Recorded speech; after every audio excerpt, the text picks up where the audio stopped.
ಮಹಾರಾಷ್ಟ್ರದ ಕೊಂಕಣ ಪ್ರದೇಶಗಳಲ್ಲಿ ಭಾರೀ ಪ್ರಮಾಣದಲ್ಲಿ ಮಳೆಯಾಗುತ್ತಿದ್ದು, ಚಿಕ್ಕೋಡಿ ತಾಲೂಕಿನ ಸುಕ್ಷೇತ್ರ ಯಡೂರ ವೀರಭದ್ರೇಶ್ವರ ದೇವಸ್ಥಾನದ ಗರ್ಭಗುಡಿ ಸಂಪೂರ್ಣವಾಗಿ ಜಲಾವೃತಗೊಂಡಿದೆ.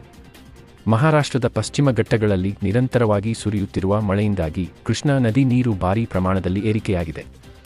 ಇದರಿಂದಾಗಿ ನದಿ ತೀರದಲ್ಲಿ ಪ್ರವಾಹದ ಪರಿಸ್ಥಿತಿ ನಿರ್ಮಾಣವಾಗಿದೆ. ಚಿಕ್ಕೋಡಿ ತಾಲೂಕಿನ ಸುಕ್ಷೇತ್ರ ಯಡೂರಿನ ಪೌರಾಣಿಕ ಹಿನ್ನೆಲೆಯುಳ್ಳಂತಹ ಶ್ರೀ ವೀರಭದ್ರೇಶ್ವರ ದೇವಸ್ಥಾನದ ಗರ್ಭಗುಡಿ ಒಳಗೆ ಕೃಷ್ಣಾ ನದಿ ನೀರು ಪ್ರವೇಶಿಸಿದೆ.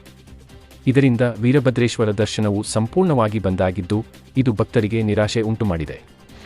ನಿನ್ನೆ ರಾತ್ರಿ ದೇವಸ್ಥಾನದ ದಕ್ಷಿಣದ ಬಾಗಿಲಿನಿಂದ ಕೃಷ್ಣಾ ನದಿ ನೀರು ಶ್ರೀ ವೀರಭದ್ರೇಶ್ವರ ದೇವಸ್ಥಾನದ ಗರ್ಭಗುಡಿಗೆ ನೀರು ಪ್ರವೇಶಿಸಿದೆ. ಇದರಿಂದ ಶ್ರೀ ವೀರಭದ್ರೇಶ್ವರ ದೇವರಿಗೆ ಕೃಷ್ಣಾ ನದಿಯ ನೀರು ಜಲಾಭಿಷೇಕವಾಗಿದೆ. ಗರ್ಭಗುಡಿಗೆ ನೀರು ಪ್ರವೇಶಿಸುತ್ತಿದ್ದಂತೆ ಅರ್ಚಕರು ಪೂಜೆ, ಆರತಿಯನ್ನು ನೆರವೇರಿಸಿ ಸಕಲವಾದ್ಯಮದೊಂದಿಗೆ ಅತ್ಯಂತ ಭಕ್ತಿ ಭಾವದಿಂದ ಶ್ರೀ ವೀರಭದ್ರೇಶ್ವರ ಹಾಗೂ ಶ್ರೀ ಭದ್ರಕಾಳೇಶ್ವರಿ ದೇವರುಗಳನ್ನು ಶ್ರೀಕಾಡಸಿದ್ದೇಶ್ವರ ಮಠಕ್ಕೆ ತರಲಾಯಿತು.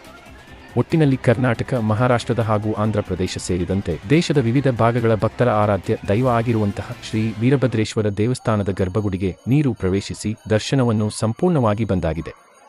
ಇದರಿಂದ ಭಕ್ತರಿಗೆ ಸಹಜವಾಗಿ ನಿರಾಶೆ ಉಂಟಾಗಿದೆ.